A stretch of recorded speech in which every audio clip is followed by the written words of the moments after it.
नामदान मिला। तो यह सब किससे मिला? यह सब भाग्य से ही मिला, यह सब कर्मों से ही मिला। प्रारब्ध कर्म अच्छे थे, आपको बताया गया पहले के सत्संगों में, संचित, क्रियमाण और प्रारब्ध।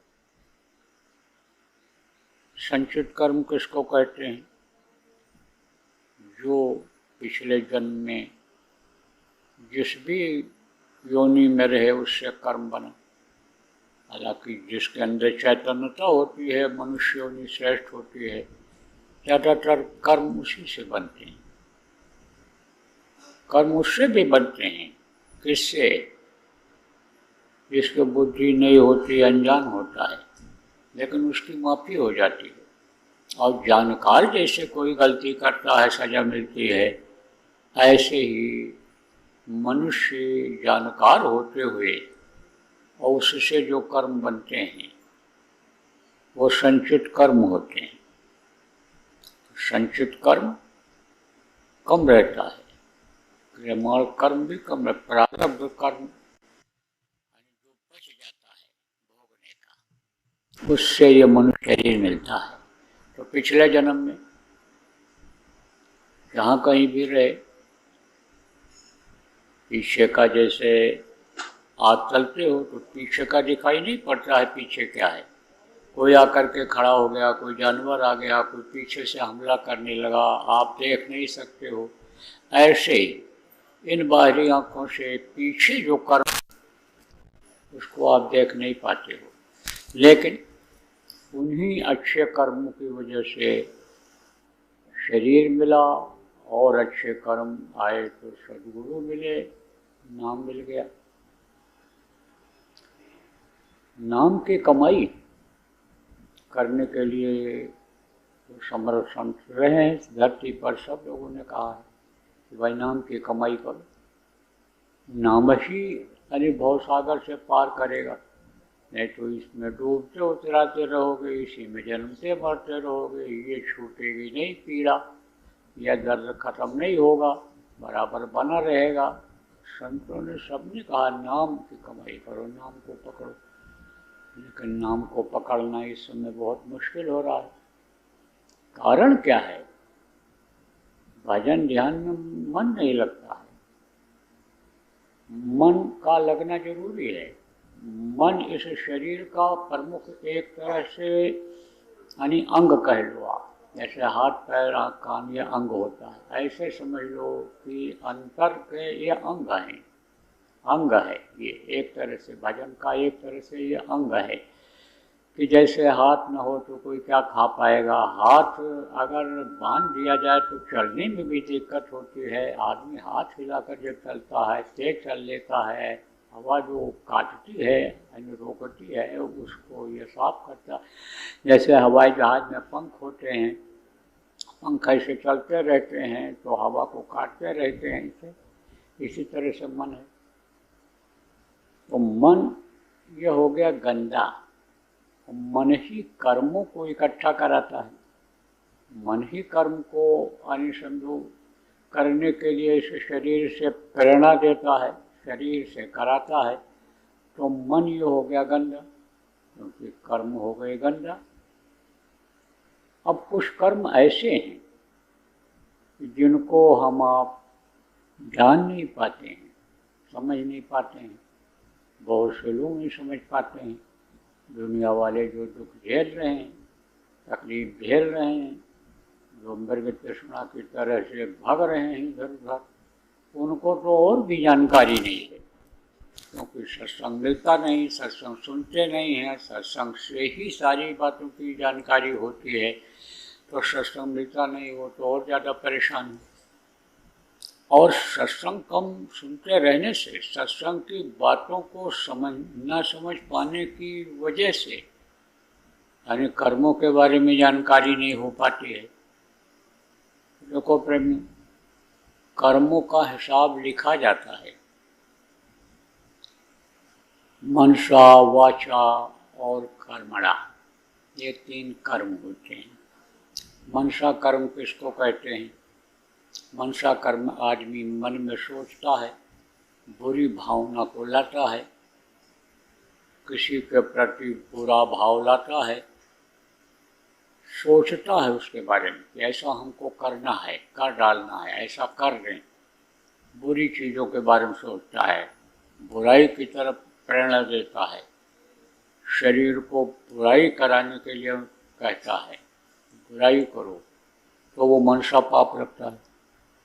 वाचा, वाचा किसको कहते हैं? जो मुंह से बोल करके कर्म करता है, कह करके मार दिया, मरवा दिया, कटवा दिया, कह करके दिल दुखा दिया, तो वो वाचा कर्म होता है। और क्रियमणा कर्म होता है जो शरीर से किया जाता है।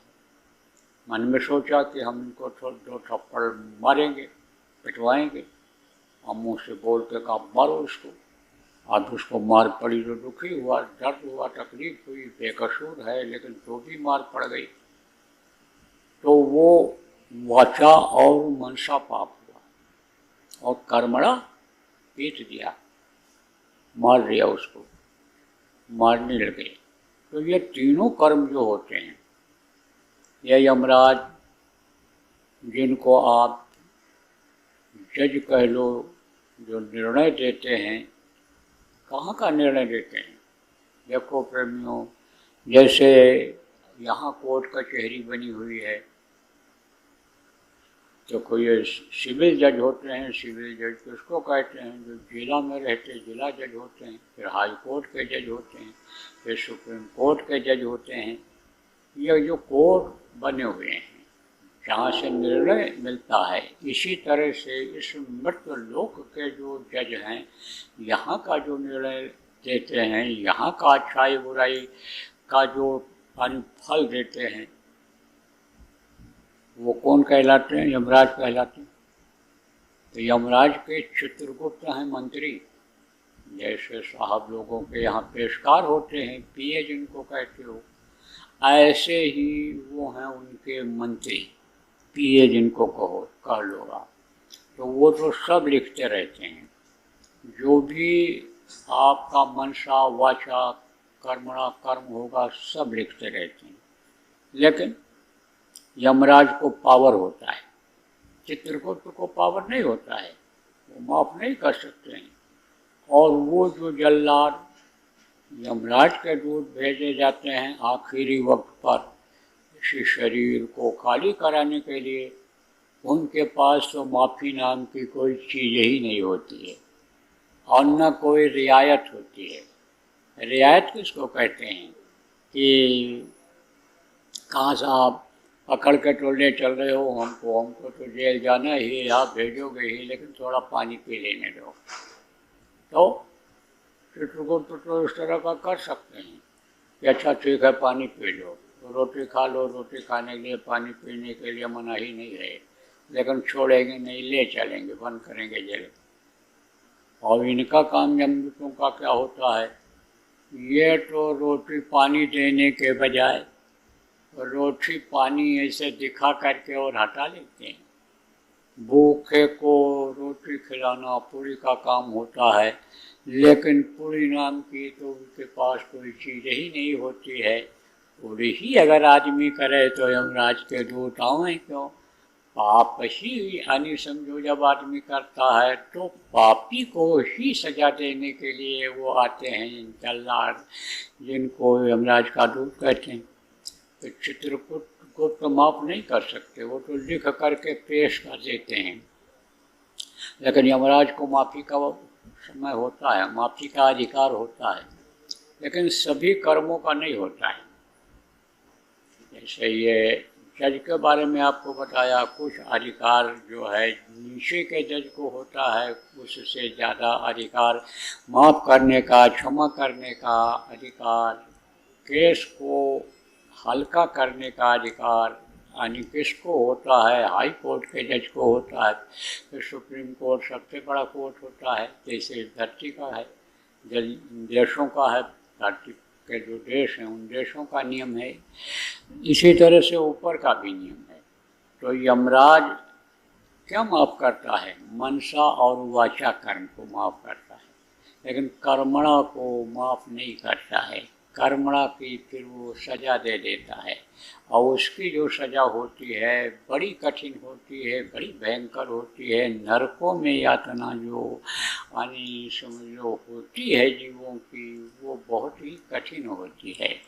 तो ये जो कर्म बन जाते हैं जान में अनजान में, जो ये कर्म बन जाते हैं, यही आड़े हाथ आ जाते हैं।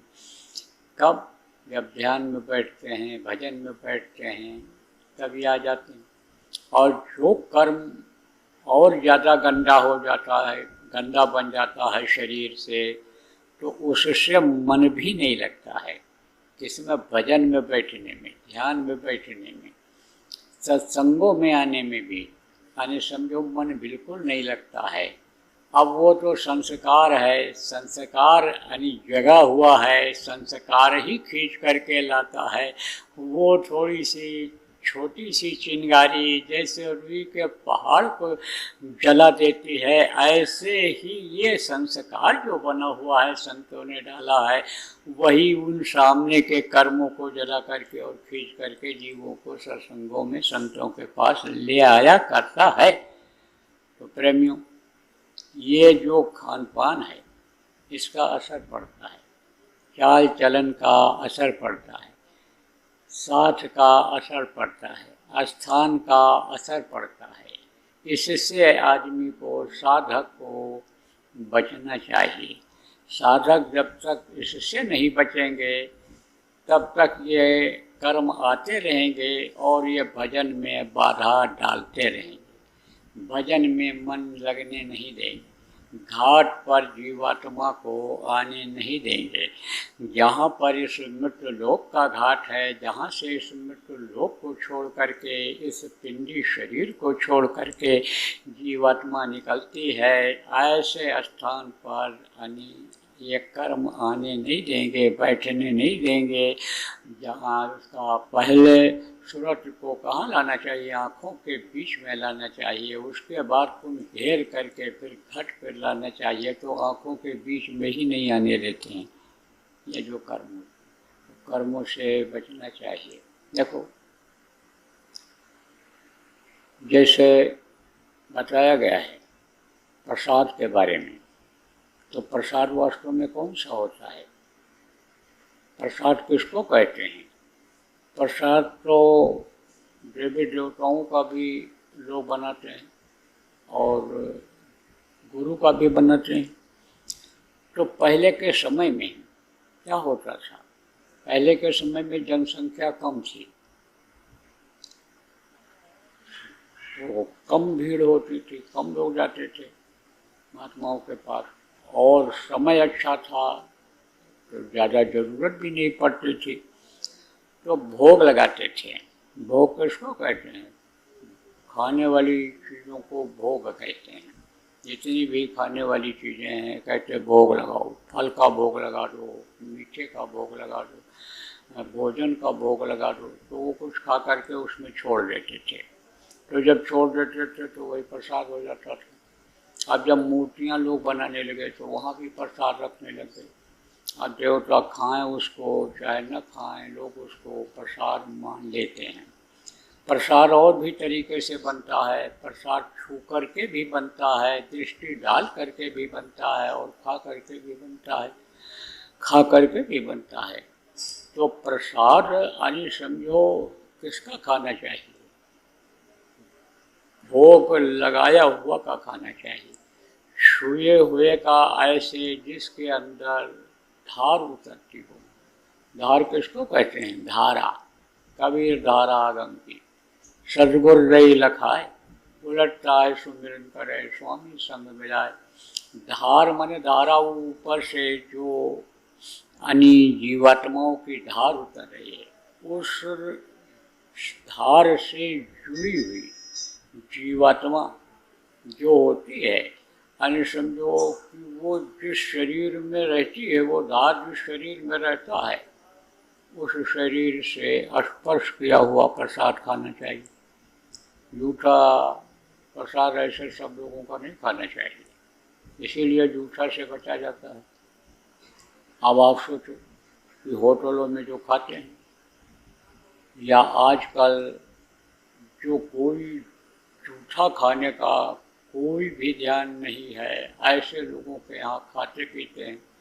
उसी हाथ से खाया, उसी से नमक निकाल लिया, उसी से मिर्ची निकाल लिया, वही उसी रोटी खाने समझो खा रहे हैं, चावल खा रहे हैं, उसी हाथ से चीनी भी ऐसे निकाल लिया, वही चम्मच पकड़ा, तो वो क्या हो जाता है, एक तरह से जूठा हो जाता है। अब इन चीज़ों का जो लोग ध्यान नहीं रखते हैं, कई लोगों का जूठा उसमें आ जाता है। तो ये सब जो चीज़ें हैं, साधकों को इन सब चीज़ों का ध्यान रखना चाहिए। बाजार की, होटल की चीज़ों में कोई गारंटी शुद्धता की नहीं रहती है, इसलिए कोशिश साधक को यही करना चाहिए कि अपनी ही घर की रोटी को खाए। और देखो प्रेमी, भाव बड़ी चीज़ होती है। भाव किसको कहते हैं कि जैसे कोई दरवाजे पर आ गया और घर की जो देवी है, महिला है, खुश हो गई कि हमारे यहाँ मेहमान नहीं, भगवान आ गए। अब इनका स्वागत भगवान की तरह से होना चाहिए। जो भी चीज़ है हम तो प्रेम से परोसें। देखो, दुर्योधन घर मेवा त्यागे, साग बिडूर घर खाए, किसकी वजह से खाए, भाव की वजह से खाए, भक्ति की वजह से खाए। देखो, जो है पेड़ शबरी का, भाव से ही खाए। केला, समझो केला निकाल के फेंक दिया और छिलका खाते रहे, किसमें खाए, भाव में खाए। तो भाव से जो सेवा की जाती है, भाव से जो भोजन बनाया जाता है, उसमें ज़्यादा पवित्रता रहती है। इसीलिए कहा जाता है कि नाराज नहीं करना चाहिए इसको, भोजन बनाने वाले, नहीं तो जब टेंशन में रहेगा, नाराज़गी में लोग नमक ही ज़्यादा कर देते हैं, मिर्ची ही ज़्यादा कर देते हैं। जैसे सेवा करने वाले हैं, नाराज़ कर दो तो पैर दबाते समय और ज़ोर से दबा देंगे, हड्डी दर्द करने लगेगा। एक उदाहरण दे रहा हूँ, खुश रखना चाहिए, उनसे उलझना नहीं चाहिए। तो घर में जो भाव से बना हुआ भोजन होता है और जो मेहनत करके लाते हैं, उसका भोजन जो होता है, उसमें मन भी प्रसन्न रहता है, मन भी सूरज का साथ देता है, चित्त भी अच्छा चिंतन करता है, बुद्धि भी सही रहती है।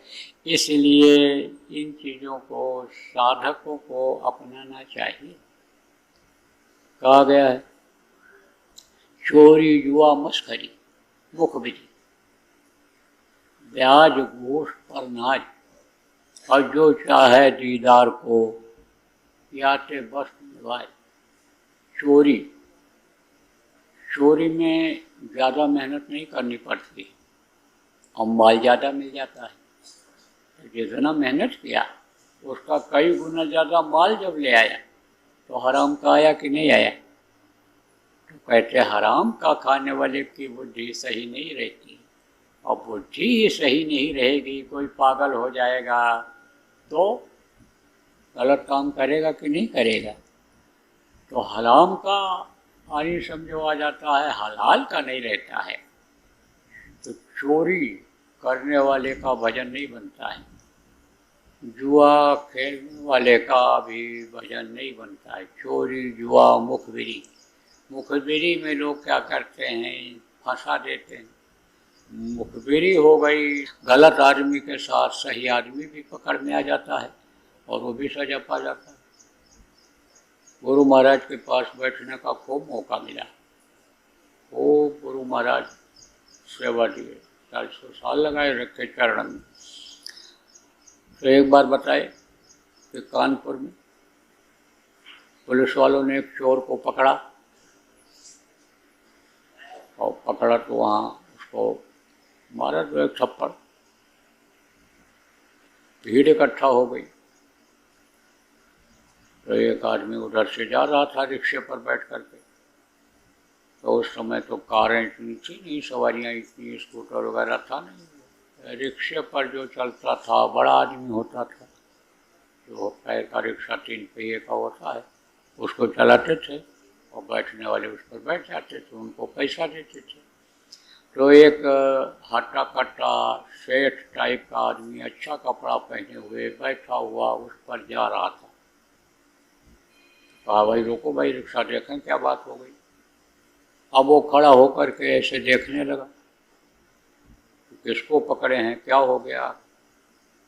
भीड़ को देख करके अक्सर लोग रुक जाते, भाई क्या बात हो गई। अब जब चोर ने देखा तो सिपाही से कहा साहब यह भी आदमी हमारे साथ था। कहा अरे भाई तुम साथ छोड़कर कैसे भग गए, मुसीबत में डाल करके, देखो ये पुलिस वाले हमको पकड़ के ले आए।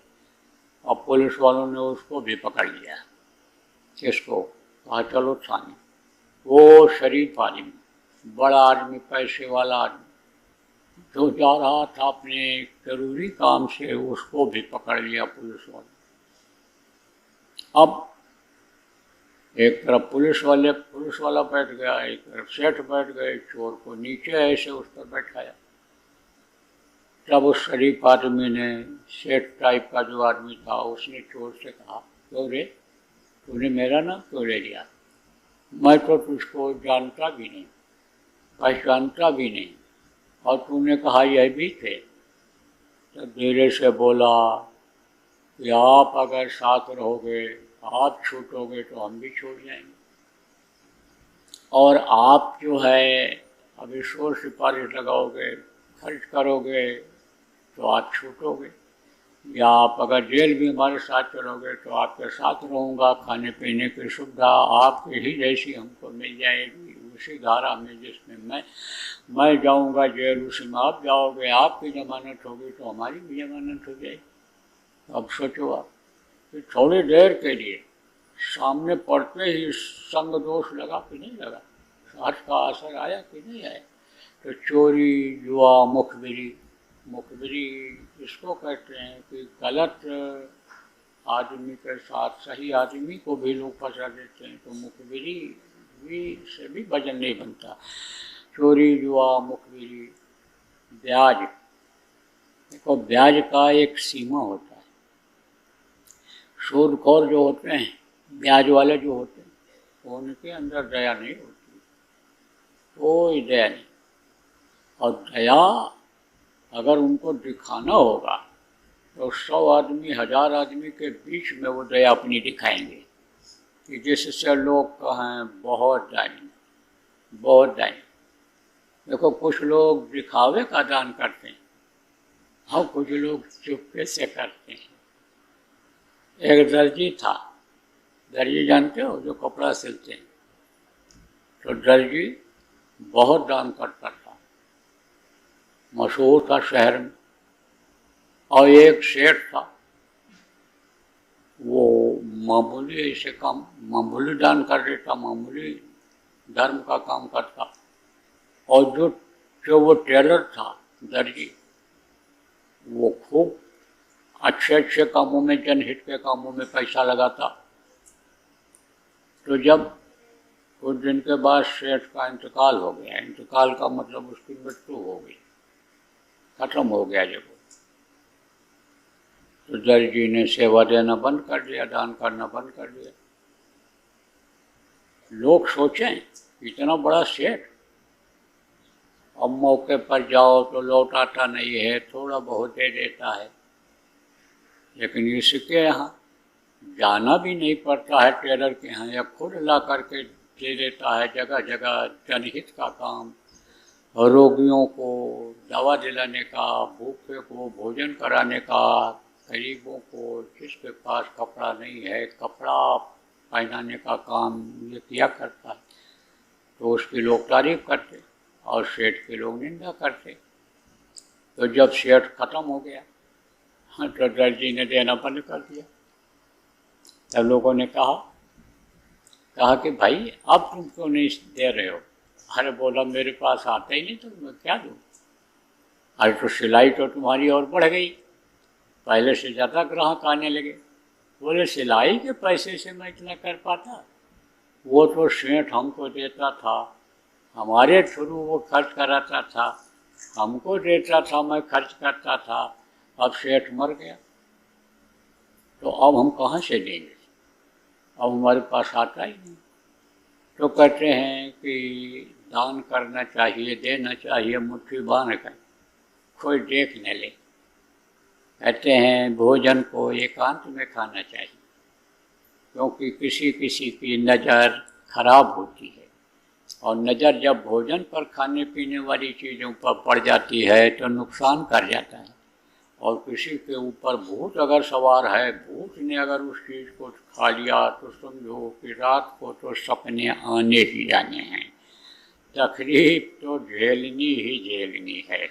अगर उनका भोजन किया हुआ खा लिया, इसीलिए कहते हैं ये जो पूजा पाठ लोग करते हैं, ये जो आप समझो दान पुण्य करते हैं, ये जो श्राद्ध खिलाते हैं, ये जो मरने के बाद संस्कार का मृत्यु भोज कराते हैं, ये जो खाते हैं पहले वो खाते हैं। अगर कोई भूत हो गया मरने के बाद, पहले वो खाया, और वो खाया हुआ, उसका खाया हुआ जब खाते हैं भोजन प्रसाद जब खाते हैं, तो वही भूत उनके ऊपर भी लग सकता है, तकलीफ दे सकता है। जिसके यहाँ अच्छा खाने को मिलता है उसके साथ भी जा सकता है। तो आपको समझने की ज़रूरत है प्रेमियों कि जिस तरह से भोजन को एकांत में खाया जाता है, खाने पीने वाली चीज़ों को एकांत में यानी समझो कि बैठ करके खाया जाता है छुपा करके, उसी तरह से दान भी चुपके से ही दिया जाता है। तो चोरी, जुआ, मुखबिरी, ब्याज का जो पैसा होता है वो समझो फलदायी नहीं होता है, लेकिन ब्याज की एक सीमा होती है। व्यापार में मुनाफे की एक सीमा होती है। जैसे ये कंपनी वाले ही दाम फिक्स कर देते हैं। क्या फिक्स कर देते हैं? मुनाफा। पैकेट पर कुछ लिखा रहेगा और मिलेगा पैकेट पर लिखे हुए सस्ते दाम, और सस्ते दाम में मिलेगा। तो अब आप ये समझो कि पैकेट पर जो लिखा रहता है और उसके बीच का जो है, उसी से यानी समझो कि उसका जो दुकानदार होता है खर्चा चल सकता है। अगर ज़रूरत से ज़्यादा खर्चा न करे घर में, बच्चों को लिमिट में यानी समझो पैसा दे खर्च करने के लिए, बच्चों की आदतें न बिगड़ने पावें, तो उसी में काम चल सकता है। या थोड़ा बहुत उस पर यानी लगा लिया, नौकर चाकर का खर्चा, पानी बिजली का खर्चा, एक जगह से मंगाने का, दूसरी जगह भेजने का खर्चा, थोड़ा बहुत भी अगर उस पर जोड़ लिया और ले लिया तो वो मुनासिब है, वो ज़्यादा नहीं माना जाएगा। लेकिन कहते हैं कि हल्दी क्या भाव, तो एक आदमी गया हल्दी खरीदी, तो कहा हल्दी क्या भाव है, तो बोला कि जैसा चोट दर्द करे। कहा क्या मतलब? कहा रात को कोई आवे 9 बजे 10 बजे आवे जगा हुए, कहा हल्दी दे दो, तो समझ जाओ कि चोट लगी है। हल्दी से सिकाई करते थे पहले, इतनी दवाएं जब नहीं थी, आयोडक्स या और ये क्रीमें नहीं थी, जब कि दर्द में जिससे आराम मिलता है, तब लोग क्या करते थे? हल्दी से सिकाई करते थे। गरम करके थोड़ा घी या तेल डाल करके, नमक डाल करके और लगा देते थे और बांध देते थे, सिकाई करते थे उससे। तो कहें जैसा चोट दर्द करे। तो जब देख लेते हैं कैसा मर्ज है, कैसा मरीज है, तो दवा का दाम बढ़ा देते हैं। जब देख लेते हैं कि इनको ज़रूरत कैसे है, तो उससे ज़्यादा ले लेते हैं, तो वो फलदायी भी नहीं होता है। वो जैसे आता है वैसे चला भी जाता है। बच्चों का दिल दिमाग बुद्धि भी खराब होती है और भजन में भी बाधा आती है। तो ब्याज घूस पर ना आए। देखो घूस किसको कहते हैं? जिस पर अपना हक नहीं बनता है। हक किस पर बनता है? नौकरी पर बनता है, और नौकरी का मेहनत का पैसा उसी का होता है कि जो समय से जाए और समय से वापस आवे और वहाँ ड्यूटी करे, कब कौन काम आ जाए। आप ये समझो उससे जो पैसा मिलता है, यह ज़्यादा से ज़्यादा काम निपटाने का, ज़्यादा से ज़्यादा जनहित का काम जिस टेबल पर बैठा है, जहाँ पर है, वहाँ से निपटाने का काम करता है। लोगों को सुखी, जनता को सुखी रखना चाहता है।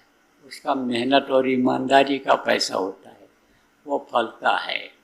उससे उससे उस पैसे से रोग से बचत होती है, बच्चों के बिगड़ने से बचत होती है, लड़ाई झगड़े टेंशन से बचत होती है। लेकिन जो ये सोचता है कि आ गया ग्राहक, सुबह सुबह 6 बजे गए, बैठ गए, ड्यूटी कितने बजे से है, 10 बजे से है, कि हमारे क्लाइंट तो 10 बजे से 6 बजे के बीच में ही आएंगे, सुबह शाम ही आएंगे, हमको दे जाएंगे। जो बार्गेनिंग करता है, बार्गेनिंग किसको कहते हैं? जैसे लोग जाते हैं सामान खरीदने, बताया 50 रुपये का है, नहीं भाई 20 रुपया ले लो, नहीं नहीं 20 नहीं, कितने में दोगे? अरे भाई 1 आध रुपया कम कर दो, नहीं नहीं नहीं नहीं नहीं, चलो 5 रुपया और ले लो 10। उसको बार्गेनिंग करते हैं। ऐसे ही जो बार्गेनिंग करते हैं, कुर्सी पर बैठे हैं, जगह पर बैठे हैं, उनको यानी इसलिए जिम्मेदारी दी गई कि जनता की सेवा करेंगे, लेकिन वो बार्गेनिंग करते हैं, इतना नहीं तो इतना दो, इतना नहीं तो इतना दो, तब कलम चलेगी, तब दस्तखत होगा, चिड़िया बैठेगी कागज के ऊपर। तो अब आप ये समझो कि वो हराम का पैसा है। और अगर काम कर दिया, किसी का काम कर दिया और खुशी से मान लो कुछ दे दिया, खुशी से दे दिया, खुश होकर के, मांगा ही ना। बहुत से लोग ऐसे भी हैं तो मांगते नहीं, लेकिन लोग ज़बरदस्ती देते, लेते भी नहीं, ज़बरदस्ती देते। और वो भी अगर न करें तब उनके लिए प्रेम की जगह दिल में बन जाती है। और प्रेम की जगह जब बन जाती है तो वो जगह कभी भी ख़त्म नहीं होती। देखो मास्टर जी लोग होते हैं, तो मास्टर जो अपने बच्चे की तरह से अपने बच्चे को पढ़ाते हैं, वो जो पढ़ लिख करके जाते हैं, तो उस मास्टर के प्रति उनके दिल में जगह बन जाती है और फिर वो कभी भी नहीं निकलती।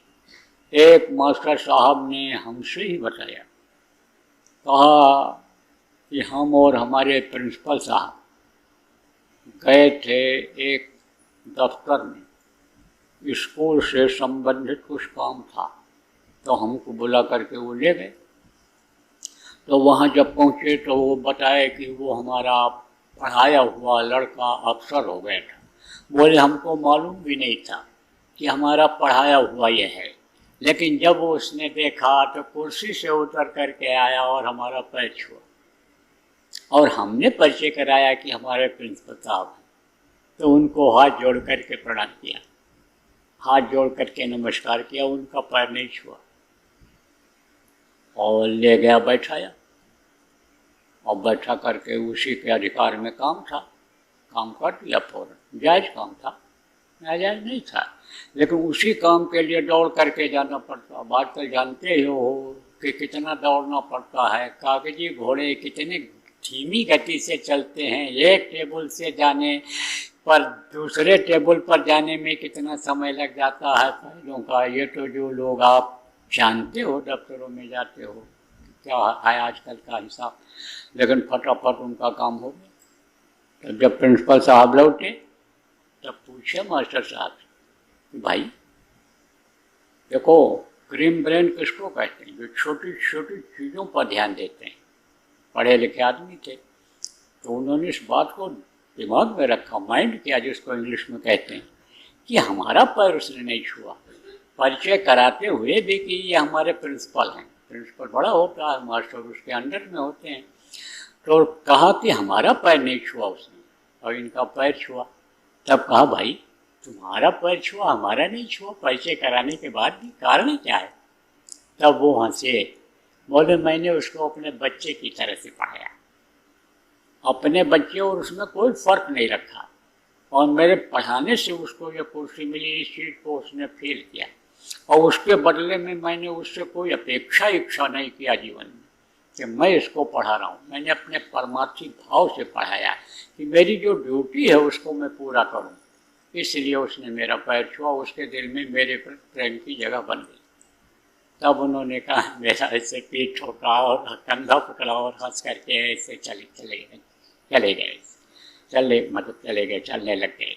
तो अब आप इस बात को समझो प्रेम कि जो मेहनत से काम करता है और इच्छा अपेक्षा नहीं रखता है, परमार्थी भाव रखता है, चाहे नौकरी में हो चाहे व्यापार में हो, प्रभु पर विश्वास रखता है कि वो हमको देगा। अजगर करे न चाकरी, पंछी करे न काम, दास मलूका कह गए सबके दाता राम। उस पर विश्वास जिसको हो जाता है वो अपने कर्मों को करता है, उसका मन भजन में लगता है, उसका मन साधना में लगता है। अब आप समझो उसके कर्म करते हैं, चोरी जुआ मुखबरी ब्याज घूस परनारी। देखो, परनारी से बचने के लिए, पर पुरुषों से बचने के लिए क्यों कहा जाता है, पर नारी से दूर रहने के लिए क्यों कहा जाता है? इसलिए कहा जाता है कि पर नारी के संपर्क में आने से क्या हुआ था, रावण का 10 शीश उसके खत्म हो गए थे। 10 शीश थे उसके। 10 शीश का मतलब क्या होता है? कहते हैं इनकी खोपड़ी बड़ी तेज है। खोपड़ी किसको कहते हैं? इसको सिर को। इसी में बुद्धि होती है। दिल दिमाग जिसको कहते हो कहाँ होता है? इसी में होता है। अब एक सिर रहेगा तो एक अकल रहेगी, एक बुद्धि रहेगी, और 10 सिर रहेगा तो 10 बुद्धि रहेगी। कहने का मतलब बहुत बुद्धिमान था, बहुत ब्रिलियंट था, बहुत योग्य था, लेकिन पर नारी के संपर्क में दशानन का 10 आनी समझो किसी चला गया। दूसरी बात आपको बताऊं, कितना भी अंकुरी जीव हो, अंकुरी जीव किसको कहते हैं? अंकुरी जीव जिसके ऊपर संतों का संस्कार पड़ जाता है, लेकिन कर्म कोई ऐसे बन गए कि जिसकी वजह से पार नहीं हो पाया, दया के घाट पर नहीं बैठ पाया, और वो शरीर छोड़ दिया, दूसरे मनुष्य शरीर में चला आया, तो वो अंकुरी जीव होता है। आप ये समझो प्रेमियों, अंकुरी जीव कौन होते हैं? ये जो 16 सूत्र जो पुराने सत्संगी हो समझोगे, सतपुरुष के 16 सूत्र, जिनमें से ये नीचे के हैं जिनका भेद खोला, जो बाकी हैं उनका यानी समझो जब धरती उनके लोक के सामने पहुंचती है और उनकी दृष्टि पड़ जाती है जीव के ऊपर, तो वो अंकुरी जीव हो जाते हैं। तो कोई अंकुरी जीव भी है और व्यभिचारिणी औरत से बच्चा बन करके पैदा हुआ, तो उसका भी मन नहीं लगता है। किसमें नहीं लगता है? भजन में नहीं लगता है। वो उसका भी मन इधर उधर ही रहेगा। उसके अंग जो रहेंगे वो अच्छे संस्कारी बच्चों के तरह से नहीं रहेंगे। तो ये सब चीज़ें यानी समझो भजन में बहुत ही यानी मतलब सहायक होती हैं और बाधा डालती हैं, इसलिए इन चीज़ों को बराबर बताया और समझाया जाता है। बोलो जय गुरुदेव, जय गुरुदेव।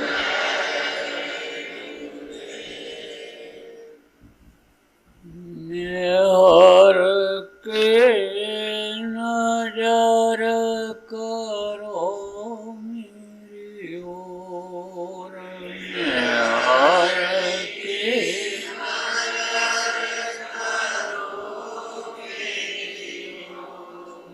दया की नजर करो मेरी ओर,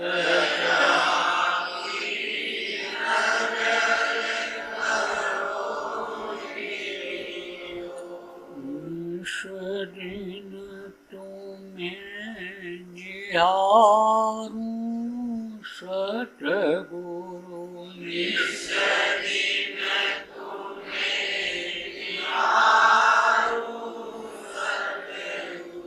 जैसे चंद्र चकोर,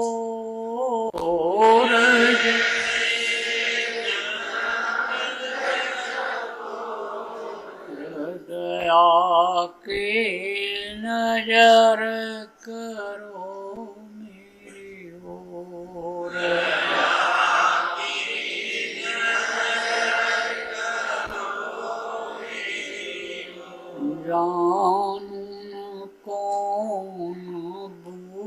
लहु तन से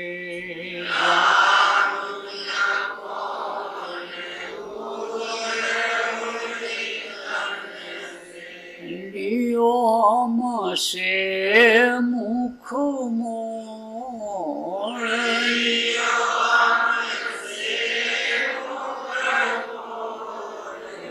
दया की नजर करो मेरी ओर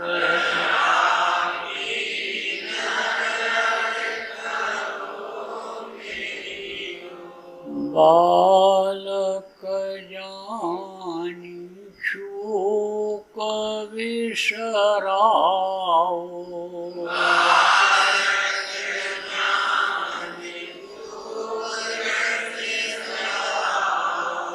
आया शरण अब मैं तोर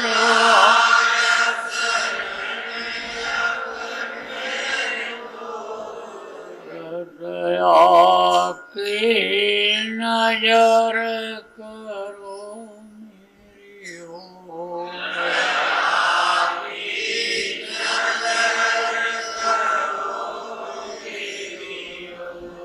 सदा दयालु स्वभाव तुम्हारा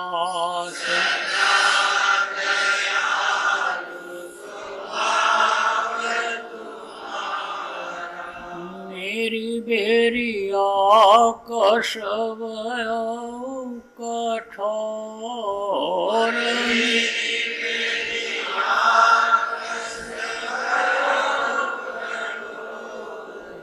दया की नजर करो मेरी ओर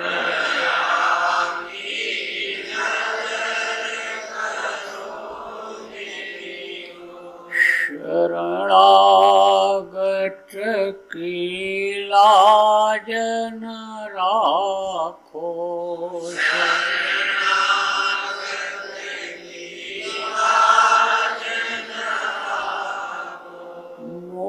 सुपतित अब जाएं कहीं और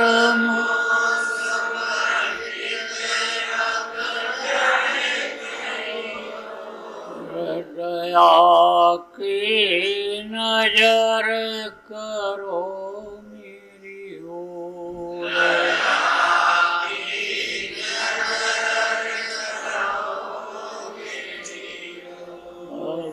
की बार वार ले जो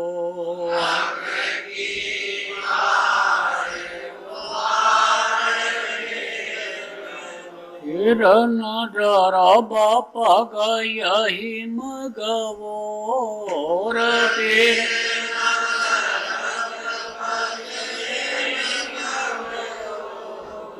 दया की नजर करो मेरी ओर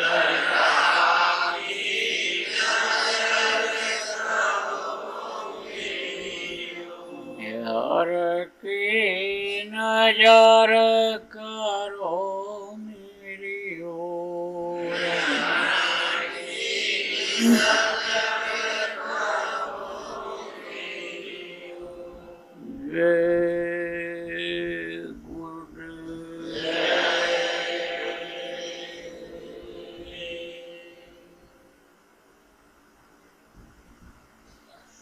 जय गुरुदेव जय गुरुदेव जय गुरुदेव जय जय गुरुदेव